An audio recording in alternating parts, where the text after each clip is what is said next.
Buenos días, buenas noches, estén donde estén escuchándonos. Bienvenidos y bienvenidas a Justicia Impositiva, un programa de la Tax Justice Network, la red de justicia fiscal. Transmitido directamente desde Londres, sede de Paraísos Fiscales. Les hablan Marcelo Justo y Marta Núñez. En este programa, los desafíos que enfrenta Gustavo Petro en Colombia. ¿Es posible el cambio estructural que necesita el país? Y más sobre Colombia, cómo impactará la economía mundial y la política interna en el intento de transformar el país. ¿Qué impacto tiene la victoria de Petro para el conjunto de la región? Analizamos el doble fantasma de la hambruna y la inflación de los alimentos que amenaza a la humanidad. Y el impacto que tienen las multinacionales y los multimillonarios en el sistema impositivo de los países en nuestro nuevo capítulo sobre qué son los paraísos fiscales. Esto es Justicia Impositiva, un programa de Tax Justice Network, la red de justicia fiscal. Aquí lo que viene es un cambio de verdad, un cambio real. En ello comprometemos la existencia, la vida misma.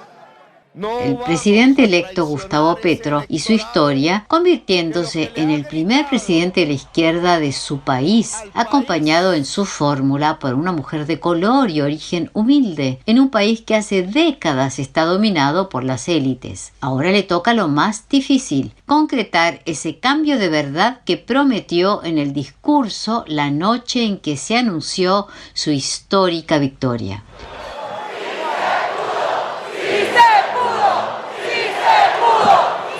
Tal como dice esta multitud, electoralmente se pudo, a pesar de la campaña sucia y las amenazas de muerte. Pero Colombia es un país partido por la pobreza, la desigualdad, que arrastra una violencia de décadas, que carga con el peso del narcotráfico, la evasión tributaria y los privilegios de una clase acostumbrada desde la independencia a manejar el Estado como un feudo propio. Petro representa la esperanza de cambio encarnada por las protestas de 2018 y la huelga de 2019, y por una población largamente postergada. Justicia Impositiva le preguntó a María Fernanda Valdés, economista colombiana de la Fundación Ebert, autora de Reducir la desigualdad en América Latina, el papel de la política tributaria, qué significa cambio para el presidente electo Gustavo Petro. Yo creo que él tiene planteado hacer varias reformas que se han venido posponiendo y que la mayoría de los colombianos piensa que son fundamentales. Y creo que él lo tiene en la agenda y pienso que lo va a lograr. La primera es la que conocemos, la reforma del sistema fiscal y sistema tributario. El presidente electo ha dicho que es la primera reforma que va a llevar al Congreso. Hay otra también que se ha venido posponiendo, que es la reforma pensional. Hoy en día solamente el 25% de la gente aquí se pensiona. Tenemos un sistema pensional que prácticamente no pensiona a nadie. ¿Cuáles serían los elementos mínimos que habría que cambiar para empezar a pasar del actual sistema impositivo regresivo a uno con mayor justicia impositiva y mayor redistribución económico-social? Yo hablaría de 4 características que tiene nuestro sistema en este momento. El primero es que recauda muy poco, el 19% más o menos del Producto Interno Bruto. Esto es menos pues de lo que recauda América Latina, pero incluso imagínate, es un poquito más de lo que recauda Barbados, que para mucha gente es un paraíso fiscal. O sea, recaudamos un poquitico más que un paraíso fiscal. La otra característica es que tenemos un sistema lleno de beneficios tributarios, y el año pasado estuvo una comisión de expertos de la OECD y la OCDE y revisó estos beneficios tributarios y quedó impresionado. Sí, llegó a la conclusión de que por estos beneficios tributarios nuestro sistema tributario era disfuncional. La tercera es que hay un desbalance de cargas. Nosotros recaudamos casi todo de las empresas y muy poco de las personas naturales. Y la última, de que tenemos una progresividad muy baja. La desigualdad no se reduce por medio de los impuestos, a veces incluso aumenta después de los impuestos. Entonces, yo creo que Gustavo Petro y en este momento la mayoría de los expertos y las expertas en el país tienen muy claro esta discusión y esta situación y proponen acabar con estas 4 características. Entonces, por ejemplo, la propuesta de Gustavo Petro es aumentar el recaudo en 5 puntos porcentuales. Esto haría que Colombia sobrepasara el promedio de América Latina. Sí, él también piensa acabar con la mayoría de los beneficios tributarios y piensa aumentar el recaudo de las personas y bajar el recaudo de las empresas. Una reforma de las pensiones en general implica una dosis bastante alta de financiamiento. ¿Cómo va a encarar eso el nuevo gobierno? Hay un sistema público y privado que los dos compiten y lo que se quiere pasar es a un sistema de pilares, así tipo como lo recomienda el Banco Mundial y como tienen otros países. Y eso implica que van a pasar muchos fondos de dinero de los fondos privados a los públicos. Y eso antes lo que va a hacer es liberar un poco la tensión fiscal que tiene en este momento el gobierno, porque tiene que dar una buena proporción de sus recursos a pagar el sistema pensional público y privado, ¿sí? Entonces, la reforma que se está pensando aquí es una reforma que incluso liberaría un poco de presión fiscal para el gobierno en tema pensional. Obviamente todo esto entra dentro del conjunto de la economía colombiana y en el programa 71 Justicia Impositiva el mes pasado hablamos con ACOPI, una organización que representa a pequeñas y medianas empresas de Colombia, y ACOPI nos dijo que era imposible plantearse una transformación económica de Colombia basada en el desarrollo nacional y productivo sin reformular el Tratado de Libre Comercio con Estados Unidos que se acordó hace 10 años. ¿Es posible hacer este cambio? En este momento Colombia va a cerrar el 2022 con un déficit de cuenta corriente del 4,5%. Esto es altísimo. En algunas épocas se decía que si Colombia pasaba el 3% ya era una catástrofe y estamos en el 4,5%. Esto lo que quiere decir es que Colombia vende muy pocas cosas al exterior y prácticamente todo lo compramos del exterior. Entonces, cuando uno revisa cuáles son las razones de este déficit, se da cuenta que desde que firmamos los TLCs con muchos países, pero sobre todo con el de Estados Unidos, la situación ha empeorado cada vez más.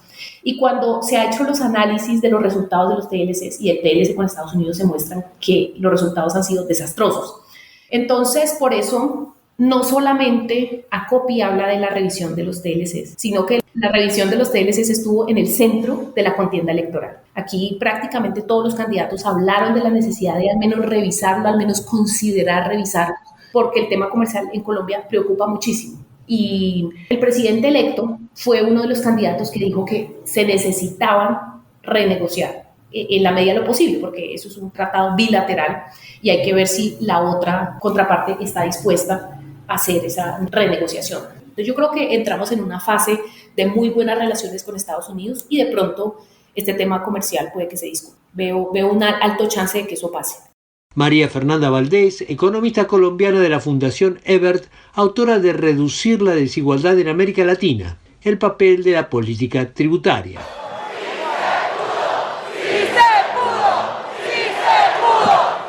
A las dificultades económicas que enfrentará el presidente electo de Colombia, Gustavo Petro, se le añade el contexto político y militar. Petro está proponiendo una unión nacional de amplio espectro político para llevar adelante estos cambios. La normalidad y rapidez con que el presidente Iván Duque y el principal candidato opositor Rodolfo Hernández reconocieron su victoria es una señal auspiciosa, aunque sabemos que estos gestos de buena voluntad no duran mucho tiempo. Igualmente complicada será la relación de Petro con el ejército, que está dominado por la derecha y extrema derecha del país. Los militares tendrán que jurar lealtad a un presidente que perteneció a la guerrilla, a la que vienen combatiendo en las últimas 6 décadas. Petro ha señalado que quiere retomar el plan de paz del expresidente Juan Manuel Santos para implementar totalmente el acuerdo firmado por la FARC y retomar las negociaciones con el ELN. El ELN se manifestó dispuesto a buscar la paz siempre que Petro cumpla con sus promesas de cambio. Si a estos distintos frentes le añadimos la crisis económica mundial, vemos los enormes desafíos que tiene el presidente electo por delante. María Fernanda Valdés, economista colombiana de la Fundación Ebert, que nos viene acompañando, autora, como decíamos, de Reducir la desigualdad en América Latina, el papel de la política tributaria, se refirió de esta manera a estos condicionamientos políticos. Yo creo que varios cambios serán posibles. El candidato electo Gustavo Petro está conformando en este momento un gran acuerdo nacional, así es como le han llamado, y hoy en día cuenta con una alianza que es mayoría en el Congreso, ¿sí? Entonces, digamos que tiene un espacio de maniobra para hacer buenas reformas, al menos el primer año. Yo me imagino, él lo primero que quiere pasar la tributaria, se ha hablado también de alguna reforma a la justicia. Ahora, es verdad lo que mencionas, que estas alianzas tienden a diluirse una vez pasa lo que se conoce como la luna de miel, Por eso él estará este primer año, yo creo que los 2 primeros años, contrarreloj, tratando de hacer todas las reformas que se necesitan. Por eso él ha pensado nombrar a José Antonio Campo, que es un gran economista y con esta visión pues también reformista, para que sea su ministro de Hacienda, al menos los primeros años. Y yo creo que se va a lograr con José Antonio Campo estas grandes reformas que se han venido posponiendo en Colombia. Ahora, también a Petro le va a tocar gobernar en medio de una crisis económica mundial con pronósticos de recesión global o en todo caso de serio desaceleramiento. ¿Cómo puede impactar esa situación global a Colombia? Si la economía global cae en recesión, yo creo que la economía colombiana lo va a sentir con un menor crecimiento. Incluso yo he oído asesores de Petro económicos hablar de que ellos esperan ni siquiera crecer mucho, ¿sí? Lo que quieren es generar bienestar. Pero viendo un poco este menor crecimiento desde un lado más optimista, uno podría pensar que varias de las reformas, de las propuestas de campaña del presidente Petro pueden funcionar incluso en medio de una crisis económica mundial, ¿sí? O una recesión mundial. La primera de estas es la reforma fiscal, el alto crecimiento. El último informe que presentó el gobierno actual dijo que hemos crecido bastante, se ha aumentado mucho el recaudo tributario, y por eso se ha vendido un poco la idea de los sectores más conservadores de que no es necesaria una reforma tributaria. Así lo dijo el ministro, no es necesario.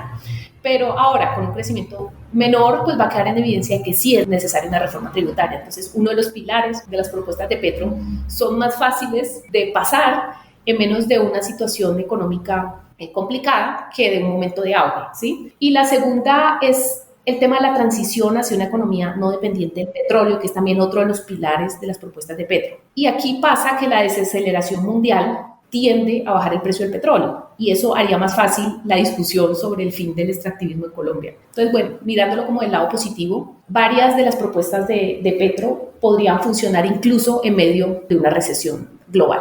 Y por último, la elección de Petro está cambiando la relación de fuerzas en Sudamérica.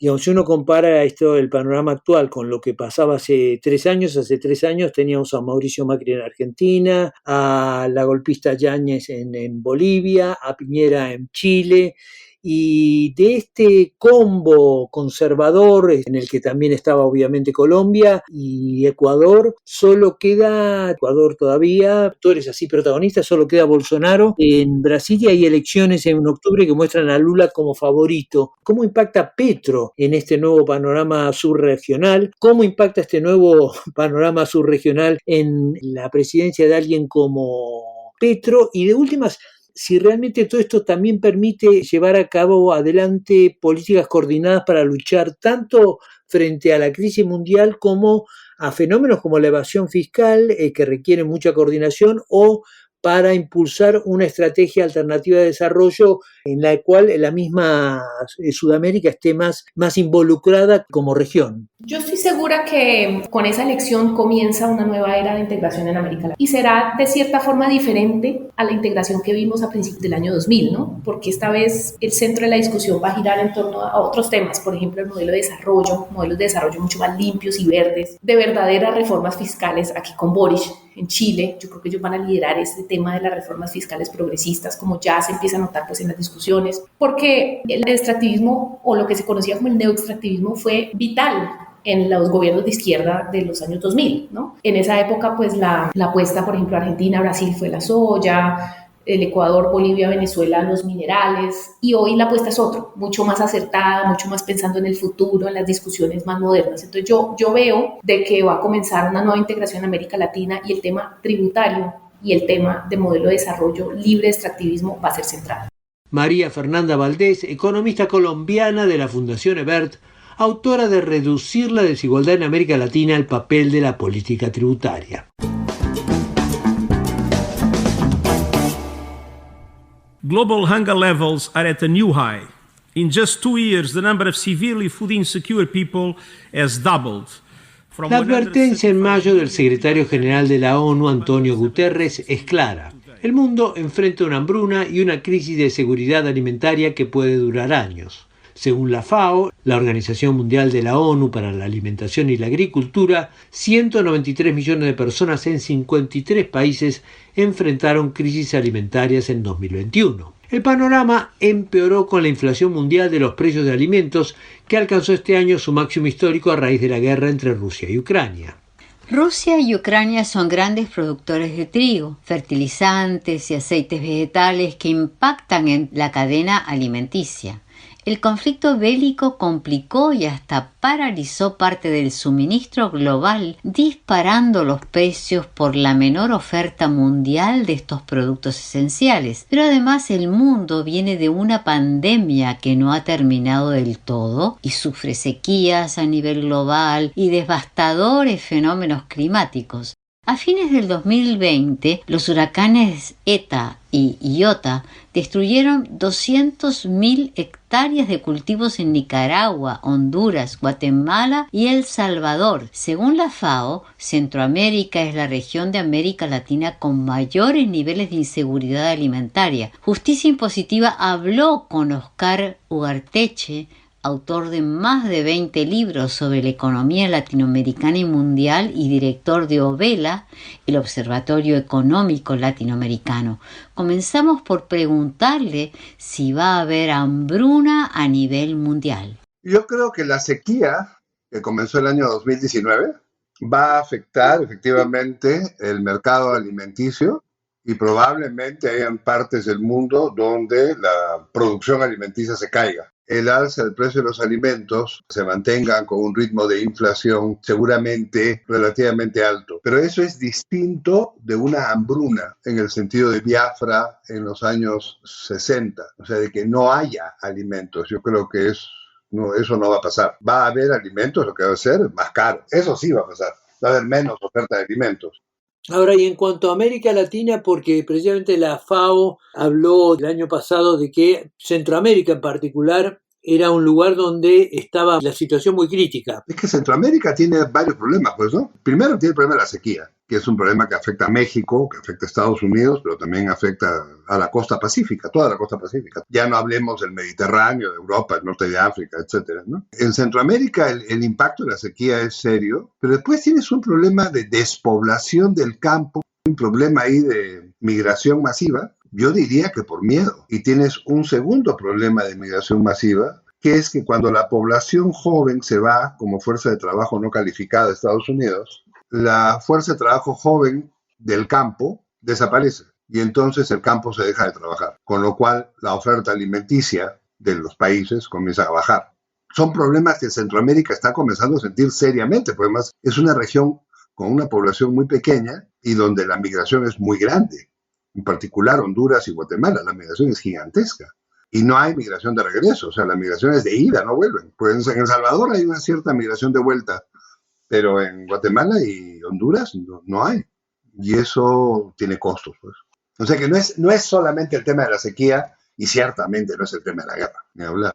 El fenómeno que parecería estar en el aire es de la inflación a nivel mundial. ¿Cómo lo ves este fenómeno de la inflación mundial? Yo creo que el tema de la inflación es un tema que está para quedarse. No es un tema monetario solamente, es un tema, la sequía es un factor de la inflación alimenticia y la falta de microchips es un factor de la inflación industrial. Y ambas, la sequía y la falta de microchips, están para quedarse un rato mientras las ofertas no crezcan, y eso lo que implica es que diferentes países tomen políticas de seguridad alimenticia, que regresemos al concepto de la seguridad alimenticia, concepto que echamos al tacho en el nombre del libre comercio. ¿Y en todo esto cómo influye la guerra? Yo creo que la guerra es una excusa para problemas más de fondo, que son la sequía y la falta de microchips. O sea, la guerra, una guerra muy focalizada, que sí impacta sobre la fabricación de microchips, porque tienen el 25% del gas neón del mundo que se usa para microchips, y que sí impacta sobre el precio de la urea,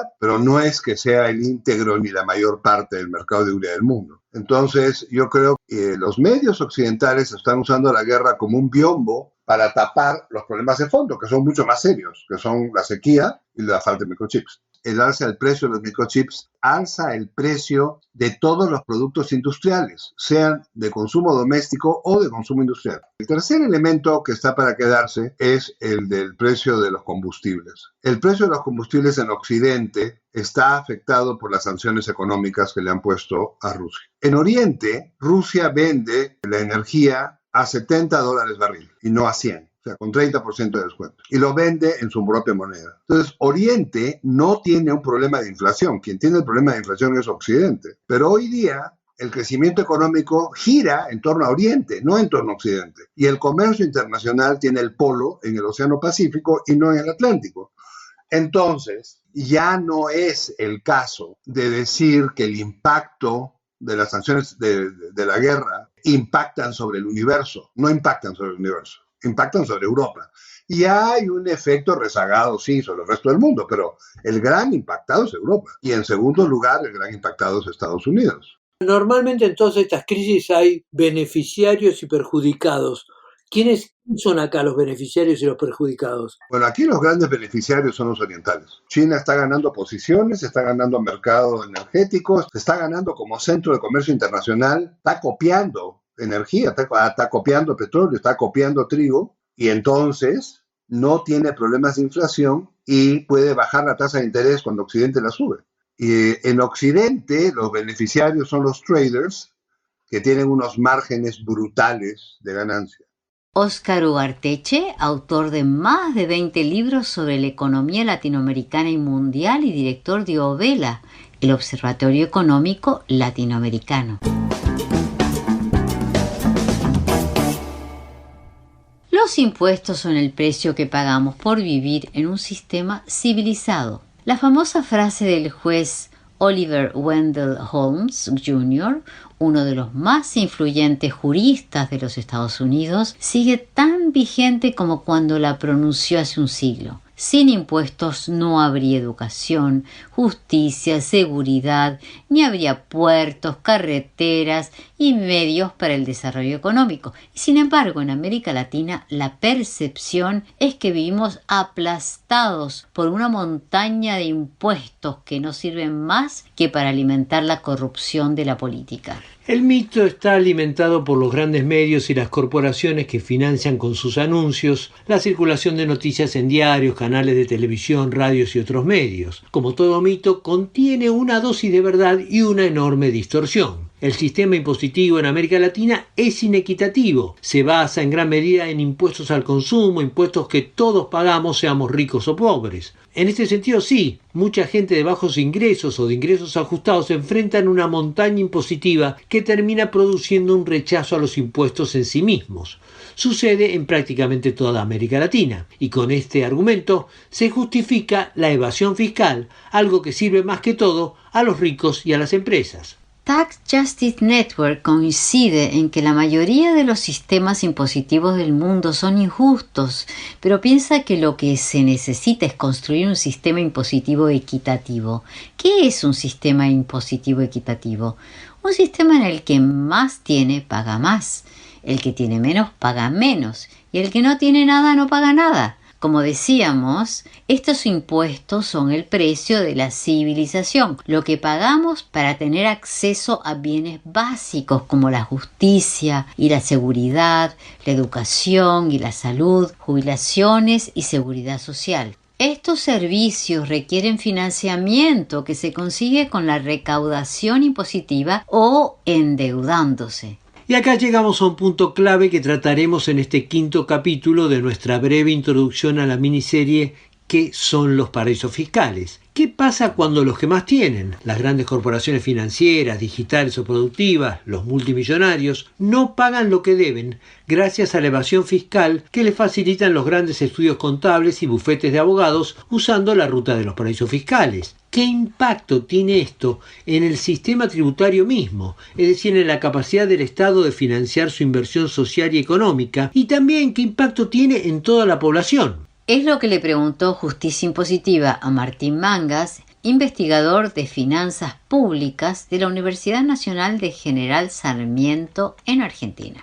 Habitualmente se tiende a pensar que los impuestos son un hecho técnico, económico o contable, pero para mí esa percepción es al menos incompleta, porque ninguna comunidad puede sostenerse si no destina recursos para ello, y todo pacto social y político que está en la base constitutiva de cualquier nación moderna tiene como contrapartida una dimensión fiscal.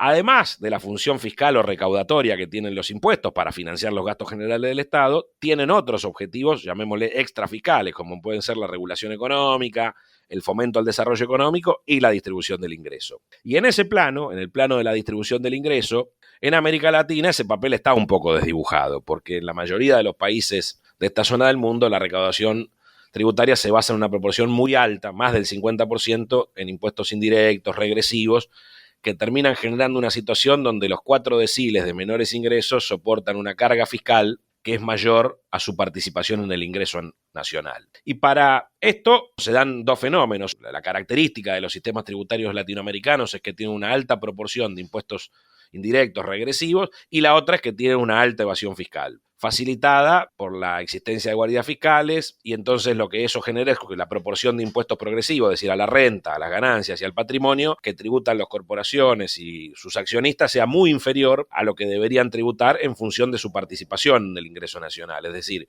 se da una circunstancia en Latinoamérica en donde los deciles más pobres tributan en una proporción más alta que su participación en el ingreso, porque el sistema tributario tiene un diseño predominantemente de impuestos regresivos, impuestos territoriales, impuestos locales, nacionales, y donde los sectores de más altos ingresos, el 10% más rico, tiene una participación en la recaudación que es inferior a su participación por la evasión doméstica y también por los mecanismos de evasión y elusión fiscal a escala global, digamos. Ahora, ¿quiénes son los actores sociales más perjudicados por esta inequidad impositiva que provoca la evasión fiscal de las multinacionales y los multimillonarios? Los sectores más vulnerables, es decir, la población de menores ingresos, en parte los asalariados, que en general en los países de América Latina no tributan, salvo los altos ingresos, el impuesto a la renta. Obviamente las pequeñas y medianas empresas, comercios, es decir, todo lo que está relacionado con la economía doméstica, lo que no tienen acceso, no tienen demasiadas posibilidades de jugar este juego de la evasión global. Esos son los perjudicados porque son los que aportan la mayor parte de la recaudación fiscal en nuestros países. ¿Los estados qué suelen hacer cuando se encuentran con esta situación en la cual hay un desequilibrio recaudatorio debido a esta evasión a gran escala de los mayores contribuyentes? En general, los países latinoamericanos hacen bastante poco para combatir eso. ¿Cómo termina afectando estas situaciones? Hay una concentración muy alta de imposición sobre los consumos a través del IVA, es decir, se graban casi la totalidad de bienes y servicios que se transan. En casi toda América Latina las alícuotas están arriba del 16%, países como Argentina y Uruguay tienen del 21 y 22% respectivamente, y eso tiene un efecto regresivo sobre el ingreso de la población más pobre. La otra cosa que muchos países hacen es para lograr o evitar ciertos desequilibrios fiscales, reducir el gasto de capital, reducir el gasto de inversión pública y en menor medida el gasto social, el de educación, salud y seguridad social. Digo en menor medida porque el gasto de capital es el menos rígido, es el que más fácil se puede ajustar. El gasto social se puede ajustar, pero hay que tener en cuenta que el gasto en educación y en salud es muy intensivo en el uso del factor trabajo, en el empleo público, entonces ahí las posibilidades de ajuste son menores. Y por supuesto, en algunos casos, cuando hay un desequilibrio fiscal crónico recurrente, se recurre al endeudamiento interno o externo o a la emisión monetaria, que eso genera otras complicaciones a la actividad económica nacional, ¿no? Esto es lo que se hace normalmente. Ahora, ¿qué se podría hacer para cerrar el grifo de la evasión fiscal de las multinacionales y los multimillonarios y para introducir también un sistema tributario equitativo que contribuya al desarrollo, a la inversión social y a la redistribución? Habría que avanzar en 4 aspectos. Primero, por ser algo de estricta justicia, hay que fortalecer el impuesto a la renta de personas físicas. Un trabajo de la CEPAL sobre 7 países de América Latina, Argentina, Chile, Ecuador, El Salvador, Guatemala, México y Perú, te demostró hace poco que la evasión fiscal del impuesto a la renta en esos países era superior al 45%. Por otro lado, históricamente los impuestos patrimoniales, lo que graban el patrimonio, es decir, lo que graban el stock de riqueza, en América Latina se ha mantenido históricamente muy bajo, en torno a menos de 1 punto del producto en el promedio regional, cuando en los países desarrollados el promedio está en torno al 3 puntos del producto, del PIB. Por lo tanto, ahí la enorme riqueza y productividad de la tierra latinoamericana permitiría incrementar en lo que son los impuestos a la propiedad inmueble, por lo menos al doble, y efectivamente hay que avanzar en un impuesto a la riqueza que grave con mucha fuerza el patrimonio neto del 10% más rico de la población de América Latina. Otro asunto que me parece relevante, porque esto juega con el tema de los precios de transferencia, que es uno de los principales mecanismos de evasión fiscal de las corporaciones globales, es que en nuestros países, donde el peso de la actividad económica de los commodities agropecuarios, mineros, petroleros, gasíferos, implica que hay que profundizar el tema de los derechos de exportación, las famosas retenciones. Y por último, yo creo que hay que avanzar también en analizar los gastos tributarios, es decir, las exenciones tributarias que en general están dirigidas a sectores de altos ingresos o alta renta o altos patrimonios y que en el promedio latinoamericano representan 2 puntos del PIB regional. Martín Mangas, investigador de finanzas públicas de la Universidad Nacional de General Sarmiento en Argentina. Llegamos hacia el final de esta edición de Justicia Impositiva. No olviden que pueden seguirnos en Twitter, @j_impositiva. O suscribirse a nuestra página web www.justiciaimpositiva.com. Desde los estudios de Tax Justice Network se despiden Marcelo Justo y Marta Núñez. Hasta la próxima.